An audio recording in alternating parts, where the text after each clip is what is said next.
Yun guys, ganyan kadaming itlog ng pagoro na natin guys.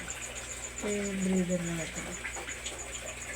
Kaya, yun yung egg niya, kaya gusto siya. Dami ng itlog, dami ng trailing. Sila guys, sobrang dami. Tapos yung iba mga nakapagpag na nakalaglag ka sila guys. Hindi na sila. Ayan sila guys. Wala na siya. Ayan guys.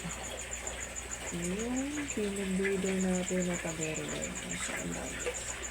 Siguro mga nasa 7 inches na ito guys. Kung piling pagoro line natin. Ayan siya.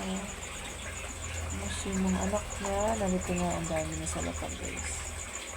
So, ayan siya. Ang dami ng tailings. Dami sila guys. So, ngayon lang expire ko muna na malaglag yung ibang anak kasi nababang nakakapit. Ayan guys. So, ayan sila. Sobrang dami. Ayan siya guys. Nag-update natin. Ayan guys. Salamat.